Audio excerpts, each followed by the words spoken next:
fighting. Congratulations!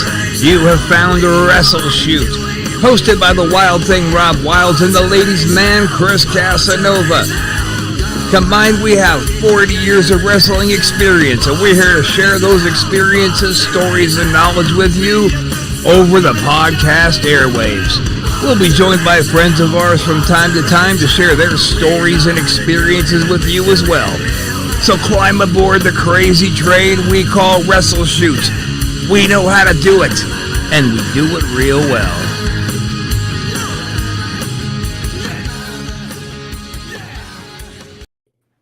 Ooh, I love that damn song. And you know what else I love, Chris? I love the new Antisocial Network intro. In fact, it's the intro so nice, I think we should play it twice.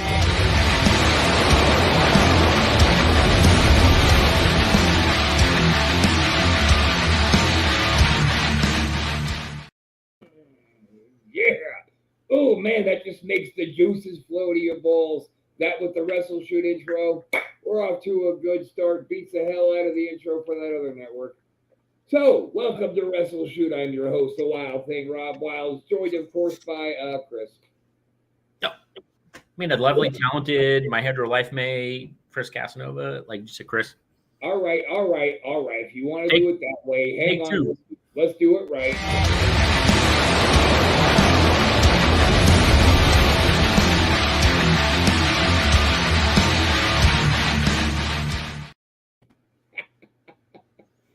Welcome back to WrestleShoot, everybody. I'm your host, the Wild Thing, Rob Wilds, joined, of course, by the lovely and talented, the ever-popular, super sweet in the loafers, my hetero life mate, Chris Casanova. All right, well, except the loafers part, much better. Come on, Light and Loafers was great. All right. I mean, look, you're wearing that sweetie little Hawaiian shirt. Like, you almost look like you're getting ready to go somewhere tropical. I know, isn't that weird? It could be maybe somewhere southeast, maybe. You gonna go to Pittsburgh? No, that's northeast, but yeah, no. I'm saying far away from snow. You know me about snow. I hate snow. I'm saying that's right, guys. In November, Casanova and I will do our annual live WrestleShoot together instead of on two different screens. It'll be sweet. And someday, Chris is actually going to move down here, so every goddamn day we're going to have the show. So that's good. Every goddamn day. Every goddamn week is what I meant to say. And it may be on a boat. God willing. On a boat. It's not a boat. It's a yacht. No. Goddamn, we were doing these crazy... I was doing the Butcher show with him earlier today, right here on the Antisocial Network podcasting group. We were doing all kinds of stupid little movie quotes, and we're definitely going to have to get that movie review show going here, like relatively quickly in the next couple of weeks. I think it'd be great, man. I would totally jump on that. And I'll tell you what, dude, watch the movie on Amazon or something. Go watch Cockneys versus Zombies. That's the first movie we want to review. Cockneys, it's a UK movie. Cockneys versus Zombies. Oh, okay. Yeah. Was it terrible? No, it was great, man. I loved it. I did. I loved it. That's good. Who does like zombie movies? I like most zombie movies. You're going to like this one. It's cool. I'm not going to give anything away about it. I want you to watch it. And me and you and Butcher can go ahead and review it together. We'll get Jimmy if he's feeling okay. He just started his treatment. So, Jimmy, all our love goes out to you. You're the man, dude. Stay strong. We're all on each other's team. In fact, the Butcher and I was also talking today about him coming out here next year to Tampa for us all to do that ghost hunt idea together. Like the live web stream of a haunted location. He then suggested, well, there's a whole bunch of really, really haunted places out here in Wales. Wow. Oh, maybe we should go there. So, I don't know. We'll figure it out. New Orleans would be a great place to do it. Oh, yeah. But New Orleans, like, I've done research into that for when we were there last time. You've got to get, like, permits and shit to do it there. Really? That Yeah, sucks. you gotta get like filming permits and whatnot. Okay. Damn. They Hell, say only if it will impede with traffic, which we won't, but if we have a camera crew running around and the public can see us, then that might impede traffic and they want their permit. oh, okay. Huh. So, yeah. Just a little boring legalese for everybody who's watching. What's up, Connie? So, we have a brand new concept we want to throw out there today, don't we, Chris? Ooh. This came from the demented mind of yours truly, and it's really just an opportunity for us to spotlight. Oh, wait! I am so sorry. We got to start off with something else, Chris, before we get into our new segment, because we did here over the past few weeks have some losses in the wrestling industry. Unfortunately, our 10 bell salute video was lost, but we all know a couple of weeks ago we lost Antonio Inoki, Ah, man. great, legendary, epic wrestler. And even the biggest names in the world Right. can make fools of themselves, like he did with Muhammad Ali, with all I'm going to do is drop down and try and kick your legs. And then, of course, let's not forget last week we lost the really talented and absolutely, completely stunning Sarah Lee. Oh, yeah. That was terrible, man. 30 years old, man. Young. Still waiting for the results. I'm still waiting to hear the results of what happened with her. I mean, look at her. She is just angelic looking. Yeah. Very sad. I guess she has 3 kids Yeah. left behind with her husband. Yeah. So that's terrible. And he was a Yeah, I wrestler. was looking at all the family photos and getting myself all emotional over it. Oh, it's so sad. And So there's a GoFundMe, I think, going on with they got someone set something up for her, I guess, a GoFundMe. oh, sure. Yeah, let me pull it up real quick. Let's see, go me. We best not forget to put our disclaimer up here so we don't get in trouble. Oh yeah. Oh, Well, that's the wrong one. oh, Yeah, oh well. let's Coming see. out the closet, we're still doing that one. Coming out, God damn it, that joke is still getting me. Wow. Cleaning out the closet. We're still gonna go ahead and continue that tomorrow, guys. That is our anti-social experiment. We're gonna see if people actually want the opportunity to do what me and Jimmy Castle did. Just come on here and vent about whatever is on your mind. You can keep your anonymity. We're not going to insist you show your face. I get it. Not everybody's got the big balls that we got, but everybody's got them. So you can talk about anything. You vent wherever you want. Anything, me and Jimmy will maybe give you some advice. Maybe we'll go off on a rant with you because we relate. Maybe we'll just shut the hell up and let you say your piece. Either way, it was very healthy for me. I know Jimmy got a lot out of it. We got to purge a lot of that poison out of ourselves. So that's going to happen. I'm bringing back the Smells Like Hope podcast tomorrow at about 3 p.m. here, Eastern time. And that's all the plugs that I got for right now. Jimmy Castle's coming back with some kind of a murder mystery show. I'm really curious to hear about that. And the feelers are still out there, people. If you are a creator and you would like a platform, the Antisocial Network podcasting group wants to talk to you. Yes, you. We want you. If you join the company, yes, you. We will make you a superstar in internet land. So this murder mystery thing is it like a unsolved mysteries podcast? Is that what it is? It's gonna be. I am Jimmy Castle. You're watching. No goddamn idea. I wish Jimmy was here to tell us a little bit about it, but like I said, Jimmy's not feeling well. So, shall we move on with our new gimmick? Yeah, let's shoot, man. Let's do it. Oh, Ladies, let's shoot on the shoot. Ladies and gentlemen, we would like to present to you our new segment entitled Matches That Were So Bad They Will Make You Hallucinate. Whoa. I am hallucinating. Now, wow.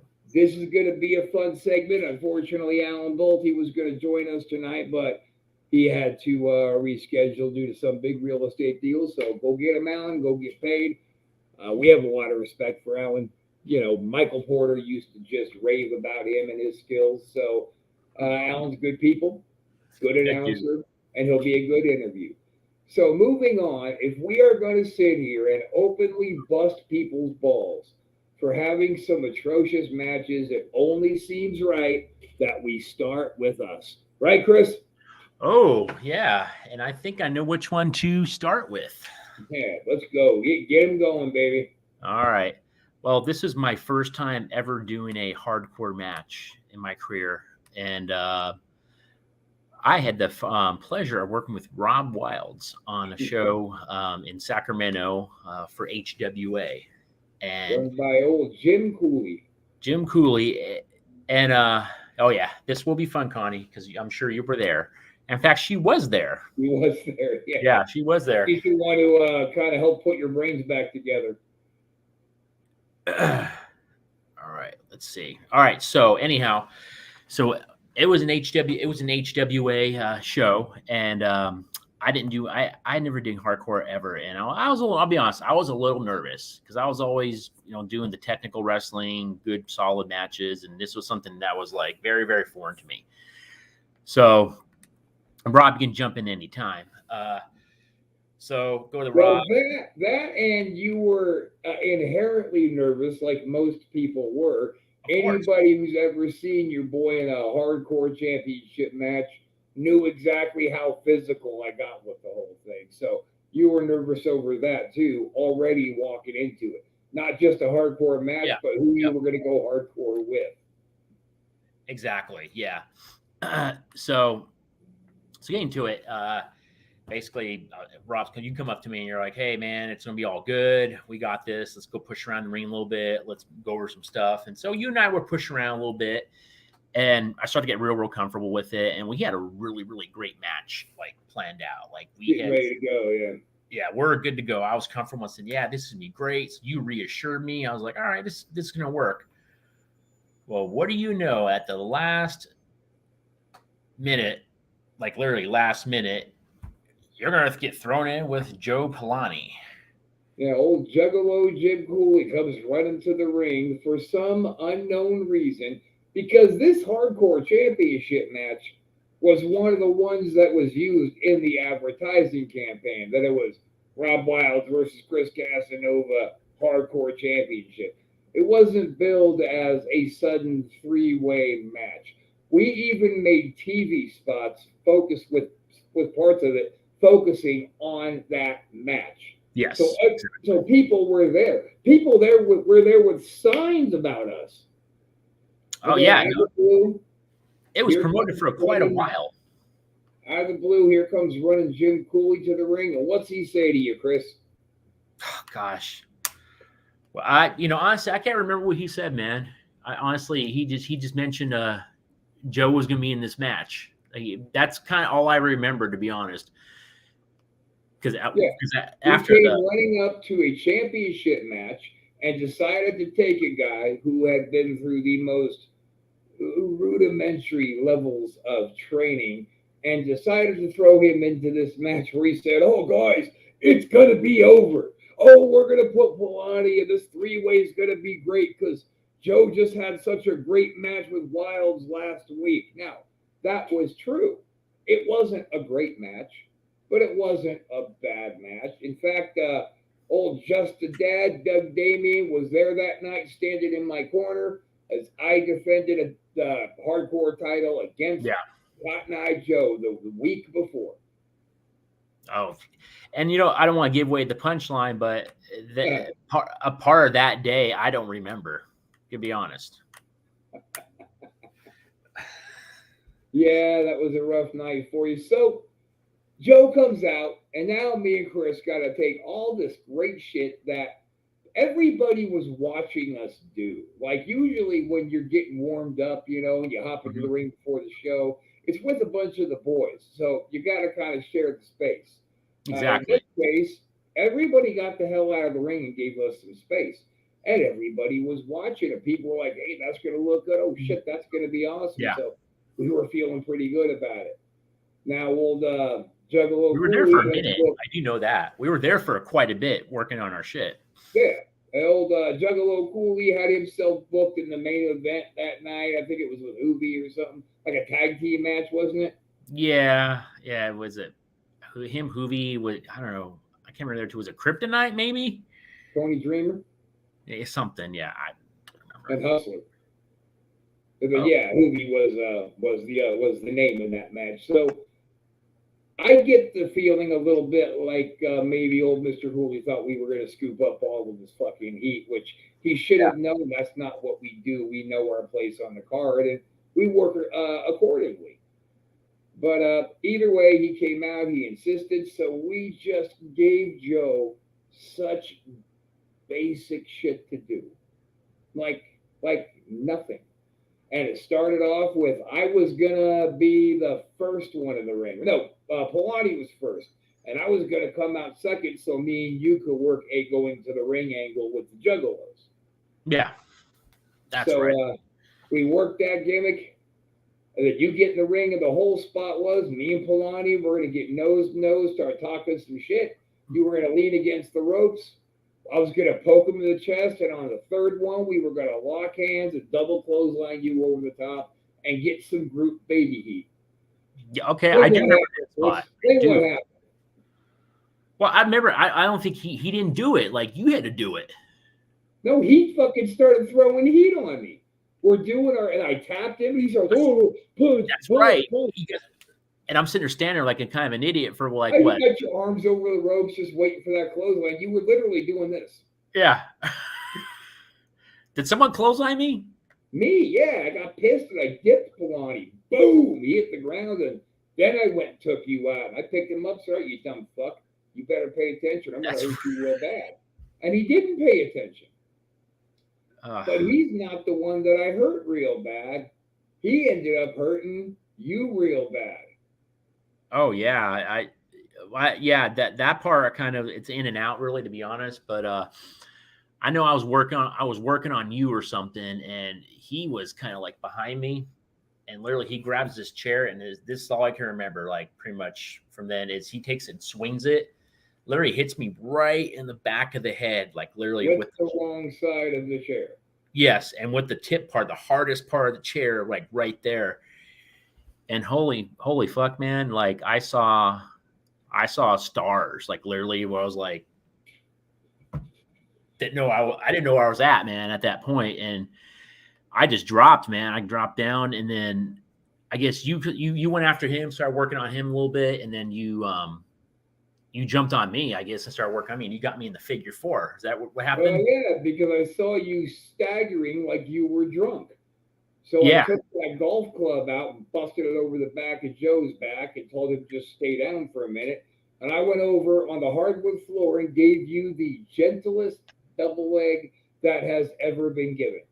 I mean, I put you down like you were just a newborn baby, man. Just boop. And then, I wrap you up in the figure four, and I'm trying to assess what's happening. So you're selling it like a fucking champ. And I look up, and this big pool of blood is coming out the back of your head.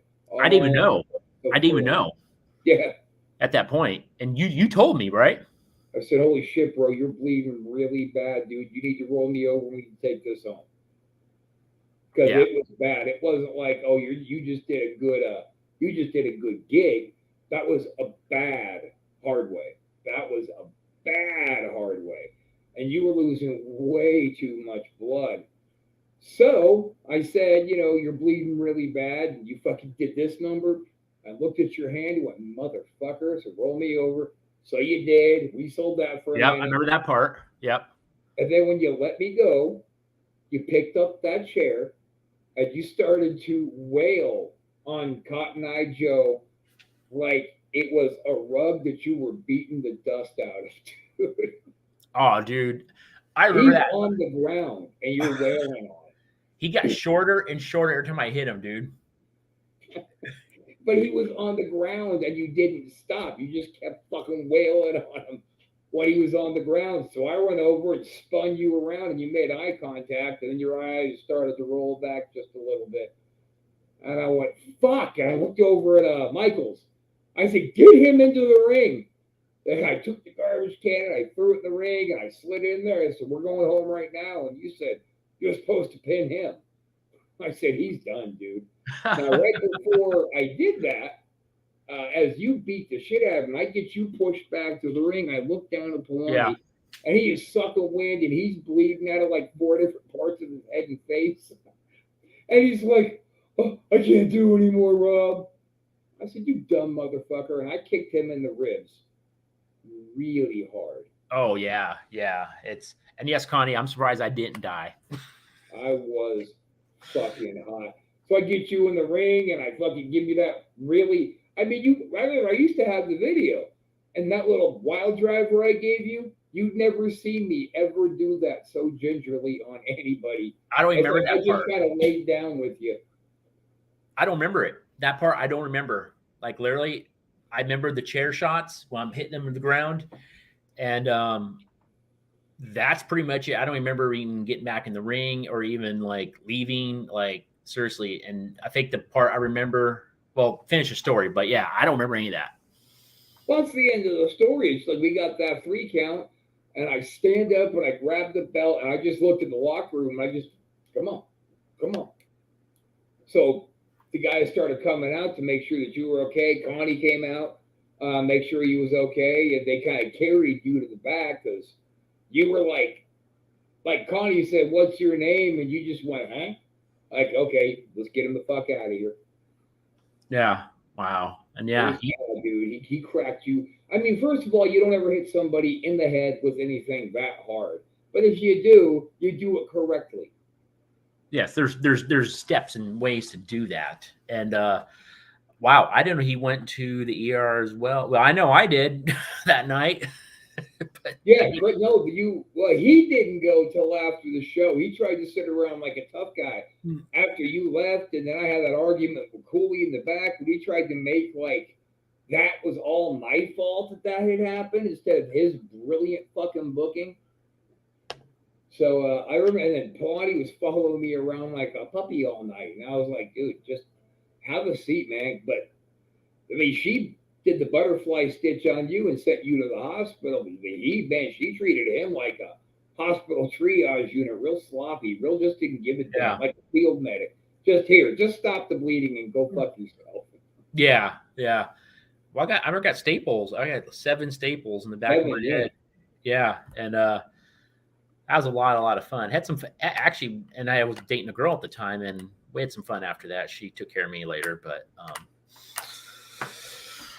she was a sexy little son of a bitch. Yes, she was. But yeah, that was a interesting night for sure.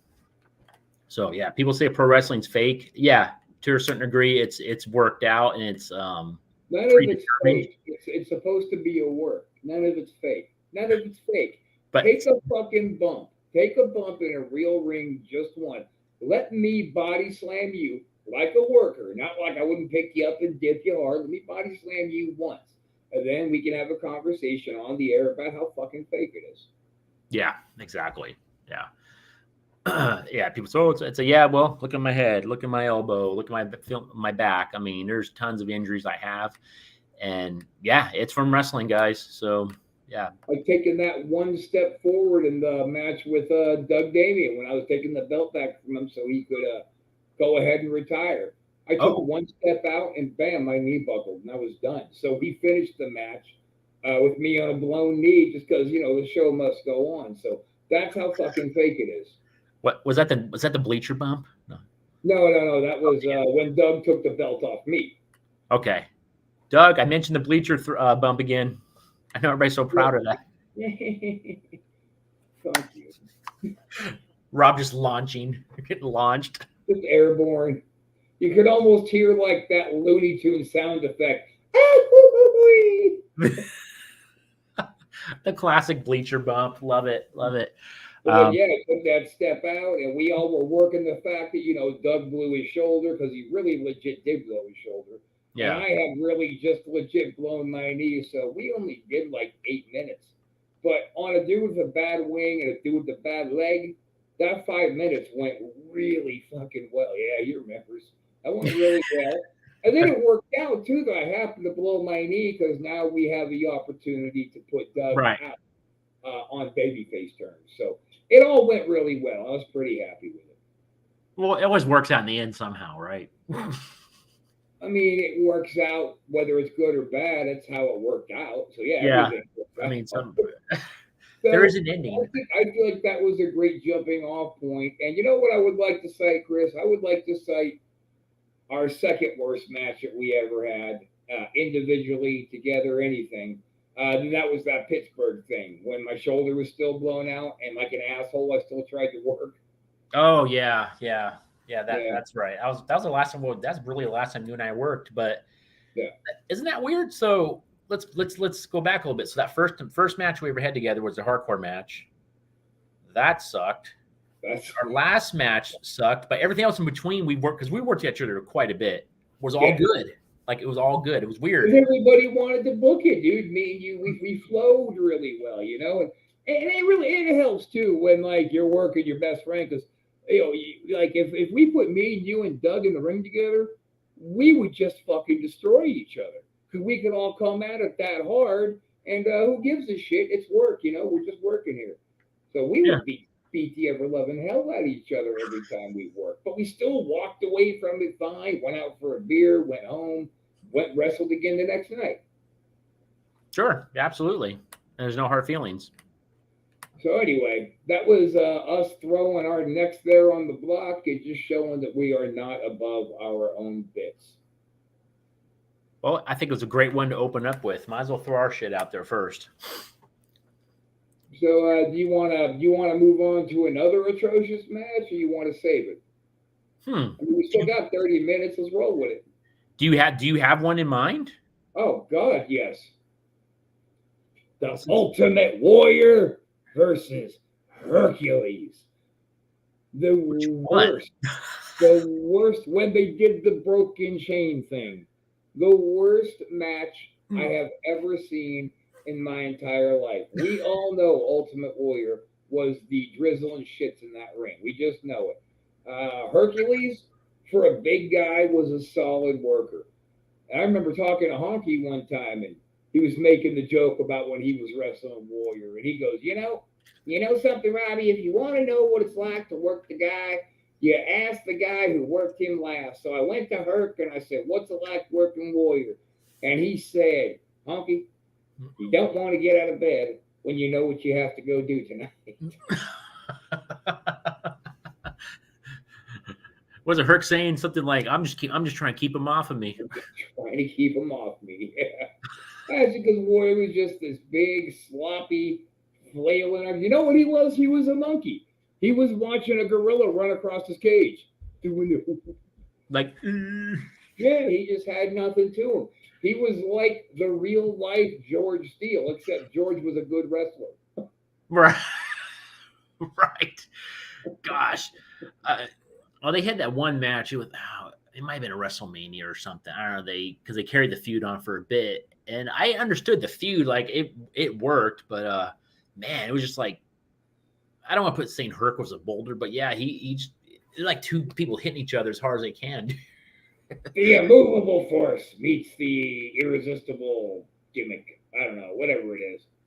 Movable object versus irresistible force or some shit. I don't know, but that's right. Yeah, but yeah, those are definitely terrible matches. Terrible. Don't you ever correct me again. I'm trying to help you. Oh, well then, continue. Just like our matches, I gotta help you. Not just kidding. Okay, Rob the untrained backyarder. Well, that's the rumor. I don't know if it's true or not, but that's the rumor. No, true or not. You're a cunt. So wow, so Hercules versus Ultimate Warrior. I wanted as a kid, when Warrior came out, I was still very young, so I was marked out for Warrior. I even bet old Doug Damien $20 when we were in high school on the outcome of Warrior Hogan at Mania 6. So I was a Warrior mark. But even me watching that match, I was just like, oh God, somebody is actually going to die with what a lunatic the Warrior was. Oh yeah. I didn't exactly know what was wrong, but I knew something was wrong. Let's say Herc was a nice guy. Like he wasn't like a guy that was gonna like fuck you up like in the match. Yeah, So, he wasn't like Barbarian or or, fucking any of those guys. or Rick Rude, who would pepper Yeah. the shit out of you in the back. Like Rick would go through the match and make the match work, and then you fuck up. He's gonna take you in the back and he's gonna have a chat with you and pepper you out there, dude. Well, no, let's hold on now because you jump to the edge of that like it's a given. He'll make the match work, and then he'll go either talk to you or yell at you or vent at you or whatever about what went wrong. And depending on how you guys hashed it out was depending on if Rude was going to fire on you. Because let's be honest, Rude's going to fire on you first. If you're going to fight Rick Rude, he's going to hit you first. Yeah, and you better come with it, man. So you better be ready too, because from what I understand, that guy he just threw a bag of bricks at you. Yeah, and maybe wasn't the shooter type of guy, but he's just gonna fucking just club you. But he was a street fighter, part of the Minnesota Wrecking Crew. But Yeah. Warrior, he was a temper tantrum having little bitch. But Herc knew that Vince had plans for Warrior. Yeah. So he was like, shit, I don't want to screw up my own spot, so I better make this work. So he didn't go out there because I believe he could have just taken Jim Hillwig apart. Oh yeah, I'm sure. Jim was no shooter. He was no fighter. He was a juiced out, like lunatic crybaby. Basically, yeah. That's a great like description. Yeah, thanks. Yeah, that's like a juiced out lunatic crybaby. Huh. Yeah. Just no making guys like that right, And there's we've known lots of dudes like that in the business. Max Justice. Yeah, just flipping out of nowhere. You're just like, what the fuck? Seriously? He swings on fans and shit. What a lunatic. Yeah, and I had the privilege of working him my first few matches 3 times in a row. Yeah. All right, let's see here. We got a message from John Perry on WrestleShoot. I love wrestling and I want to be on your show. Is that right? Huh. So why aren't you in here chatting away with us, John? Start a conversation. We want to hear your comments. Let's talk, man. Like, I'm still not entirely sure that like watching on the WrestleShoot page, watching over at ASAP, I'm not sure that their chats are coming through to us. Yeah. We got a comment from Connie here. Let's see. All right, what we got here? Eric Bishop, yeah. Versus Teddy Long, Survivor Series. Remember that? Oh wow, I forgot about that. I need to watch that just for fucking kicks. That must have been the drizzling shits, man. Well, I mean, yeah, Teddy. Probably any kind of skill that went into that match had to come from Teddy because Eric had a lot of TV matches. He was booking himself over down there in Atlanta. Yeah. But no, he was garbage. He never trained. He just said, "Oh, I'm a black belt," which he's not. Okay, that's my question. He's really not a black belt. No. Okay, that's just a gimmick. Okay. Dude, I don't even think he has a black suit belt. He's just like the way that guy would just walk in the ring. His uncoordination was epic. The fact that even when he was trying to cut a promo, Eric Bischoff had about that much ring awareness. He didn't even know where the other dudes in his clique were standing in the ring when he was walking around cutting a promo. We bouncing off people and shit. Yeah, exactly. Well, yeah, Connie, make a great point. Yeah, at least someone who's been around wrestling should at least know kind of the basics. Yeah, I agree with that in some aspects. Well, I believe that was Teddy. Like that match was atrocious. But any kind of flow or skill or rhythm that match had, it was Teddy. It wasn't Eric. Oh yeah, exactly. Yeah, so that's a good one. We can maybe focus on that one coming up down the road. Now, Chris, I understand that you have a particular Ultimate Warrior memory you would like to throw into the fold here. Gosh, is it just Ultimate Warrior night? Or wait, was he in that many atrocious matches? Yes. You're like, you said it so for conviction. Yeah. I mean, that's like saying, was Reno Riggins really a jobber? Yes. Reno Riggins, wow. A blast from the past. Why don't you throw freaking Italian Stallion in there? Remember him from NWA? Yeah. He was a jobber. Okay, so my Ultimate Warrior match is Ultimate Warrior versus Hulk Hogan What? Part 2. Oh. Yeah.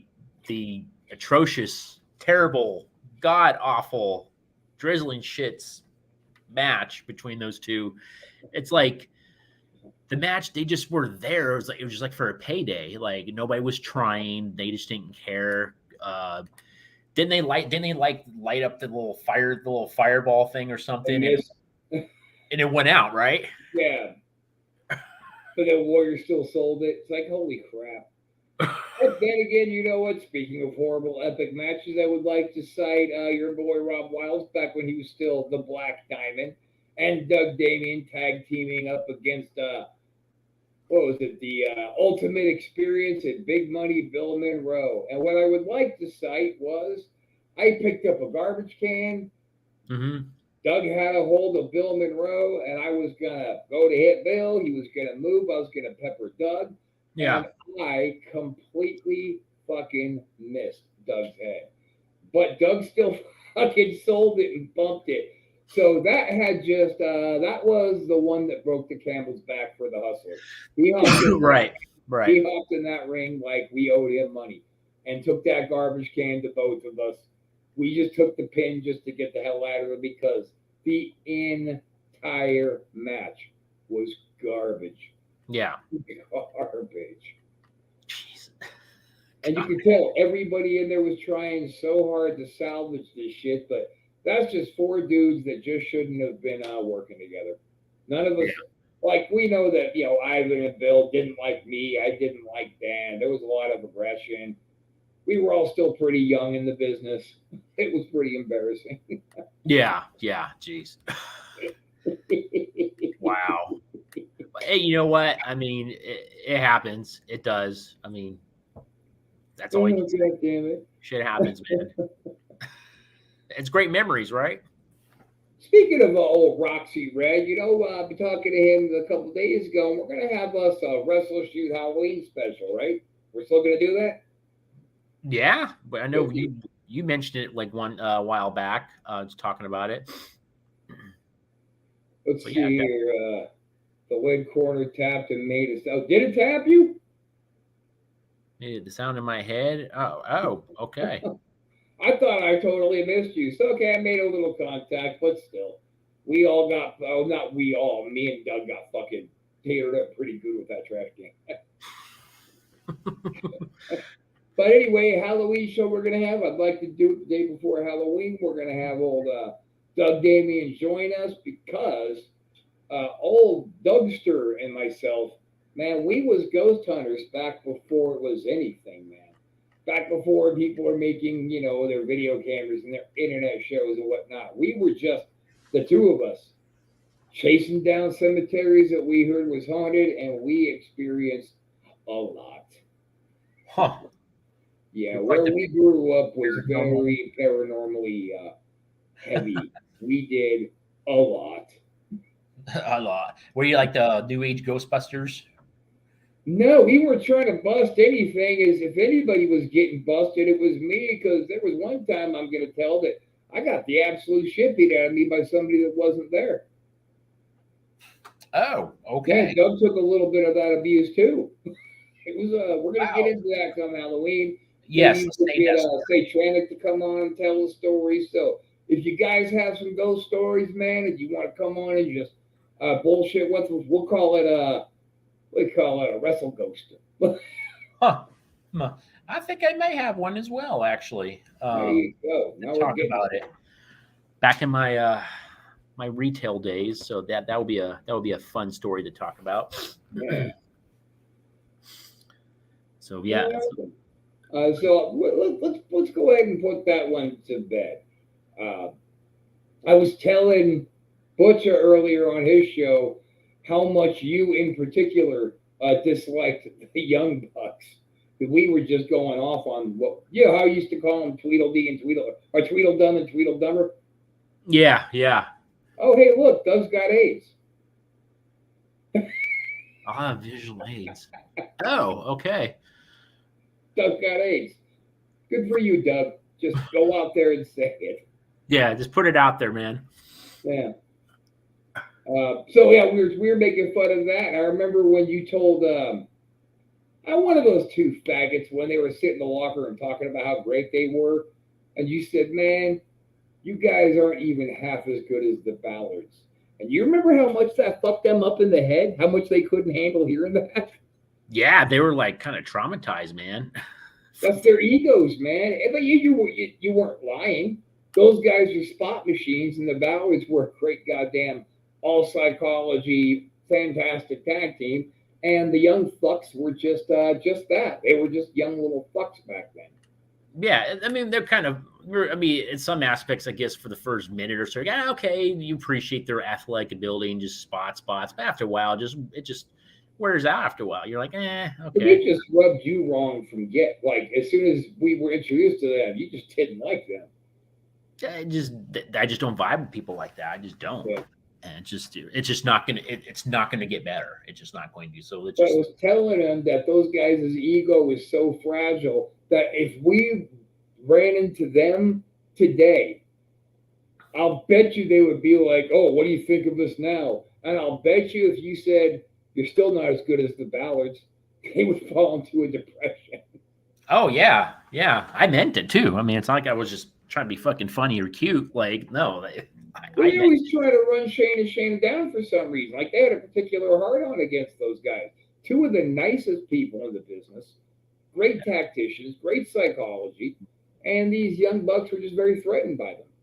and for yeah, they just because when you recognize that someone there's certain people out there when you recognize that someone's literally better than you are, they're challenged and Mm-hmm. they can't take it. So yeah, their egos just get crushed. So when you call them out and they're like, "Oh shit, yeah, this person knows that these guys are actually better than we are," then fucks them up. It does fine, and those guys just douchebags.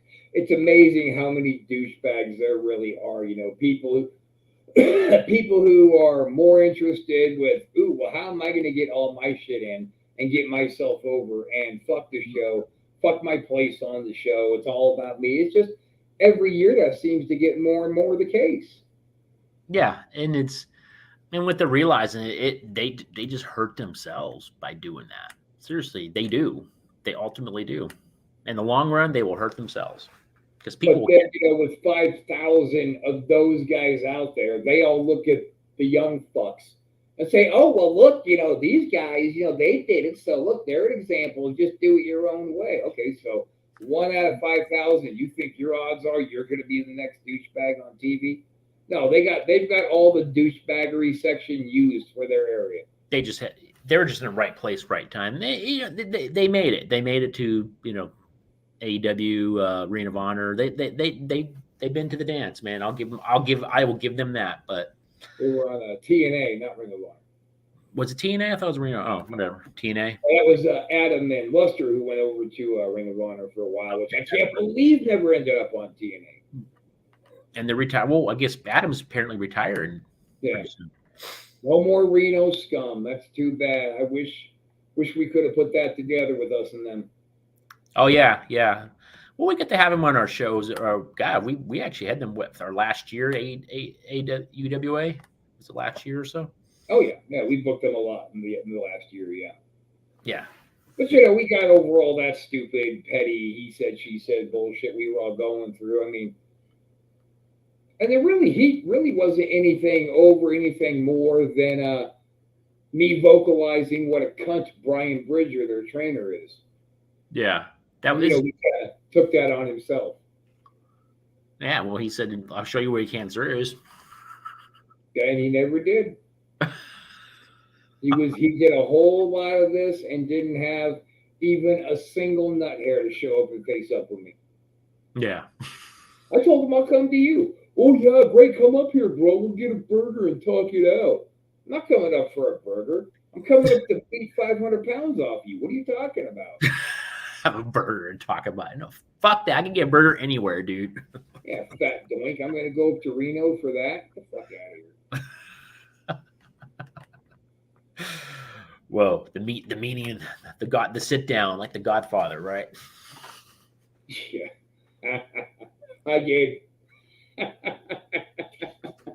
I see what you did there, Do you Casanova. like that? Kind of I just. see what you did there. Oh my gosh, that's awesome. So much drama in the LBC. It was ridiculous, dude. How much stupid fights and wars we found ourselves in. It's like, what is anybody going to gain and how is anybody going to actually win? There was no winners or losers and there was no gain. It was just drama for the sake of drama. Yeah, Thank God those days are over. it's like high school drama. And it's weird too. It's like the wrestling business, how it affects your entire life. Like it shapes decisions that you make based on that wrestling life. Like, do you think if I was a wrestler, I would have ever put up with that one bitch that I was with for so long who was just horrible? Which one? Dion. Oh, okay, gotcha. No. Which one? Fuck you. I could say the same for you there, buddy. Yeah. Well, true. Yeah, but we're not talking about me. We're talking about you. Well, now we're talking about you, you son of a bitch. Which one? Connie, don't encourage him. Connie gets a laugh out of it. So, I mean, Somebody's got to get a laugh out of it. You unoriginal, unfunny son of a bitch. it was pretty damn original. That was pretty good. But no, to answer your question, no. Yeah, no, you wouldn't have put up with it. Yeah, just you get so used to chaos and drama that when it happens, you just kind of roll with it, along that same vein kind of thing. It's like same vein, like heroin, only worse. Yeah. Wow. So again, let me just throw out there to anybody watching, anybody who's going to be watching the replays, if you are a podcaster, if you have a unique idea and you're not a thin-skinned little pussy and you want to really have some fun, we encourage you to join us over here on our platform. We'll get you up, we'll get you out there, we'll have some fun.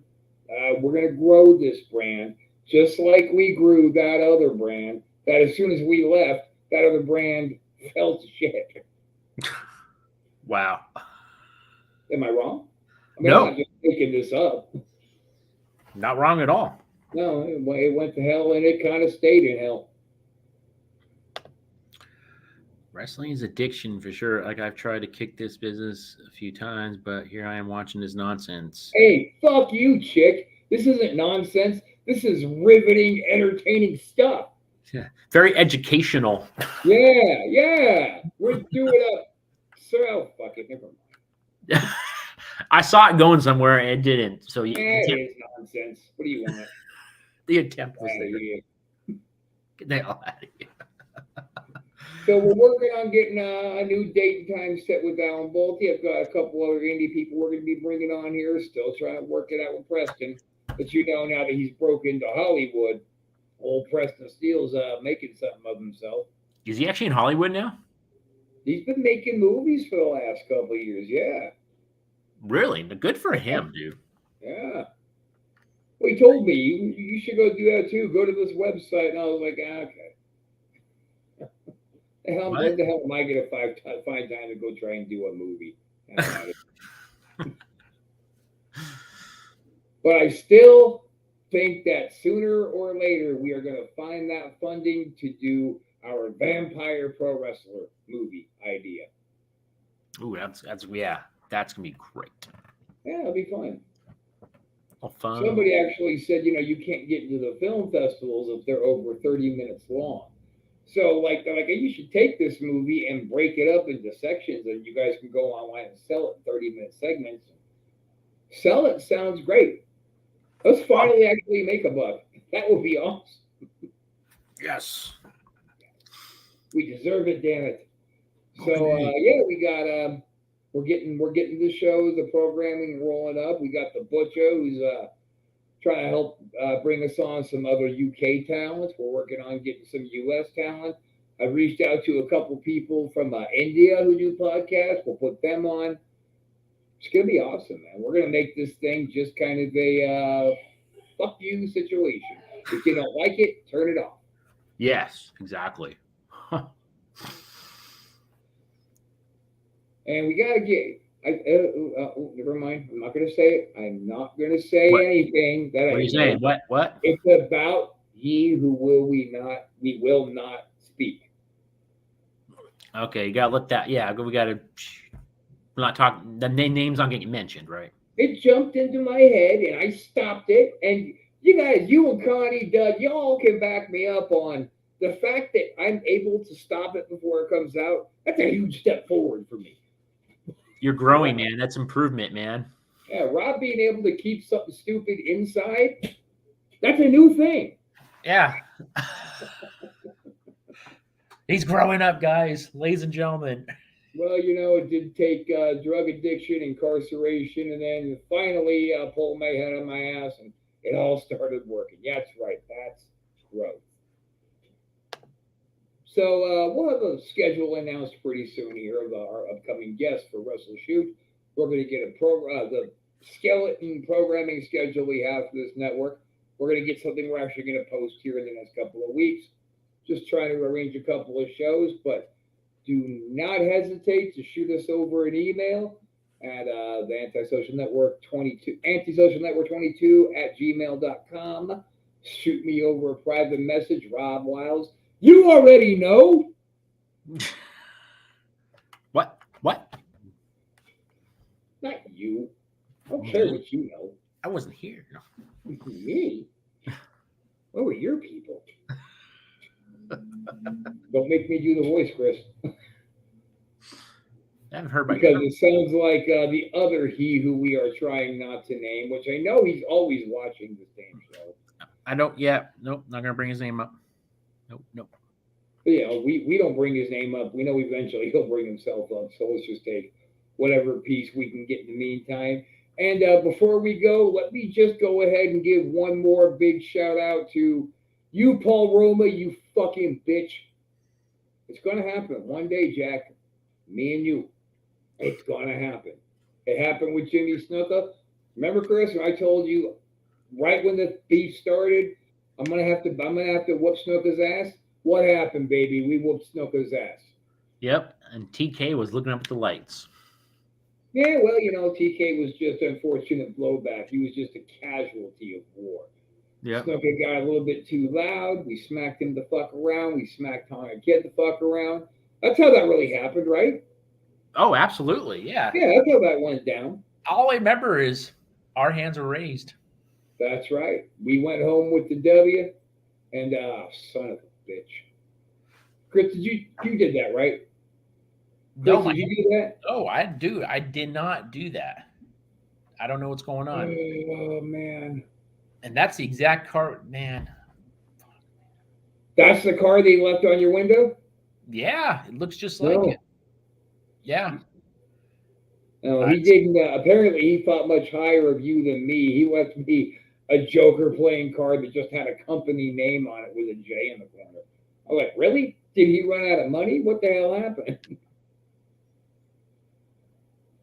Is it Connie? Connie, is it you? Yeah. Chris, you think it's Connie? No, I don't think so. Who is it? Huh? I just want this bullshit to be over. I just son of a bitch. See, that one terrifies me. That one's scary. Dude. Can we take that down? Okay. Okay. Look, clearly this is the time of the show I think we need to go ahead and put a fork in it.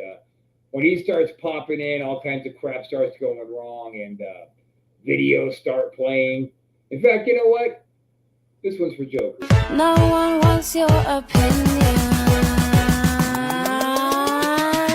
Fuck you very, very much. No. Why did you do that? Because he's pissing me off, dude. He doesn't screw with the Butcher Show. He doesn't screw with the Closet. He screws with us here at WrestleShoot. He followed us over from Fat Boy's new network over here, and he won't leave us the fuck alone. I know, but you're antagonizing him, man. Like, seriously, you just make him want to do it more. Just So no more. I shouldn't play another fuck you song for Joke. We should just go ahead and let it go. Yeah, probably. Can we take it home? Take it home. All right. That's going to do it for this WrestleShoot. Alan Bolte, we are expecting you to make good on that rain check, or else, goddammit. But besides that, remember what I said. If you're a creator and you need a platform to put your show on, talk to us. There is lots of room here. We're happy to have you. And on that note, for this week, let's just say, see ya. Say it, Chris. So yeah.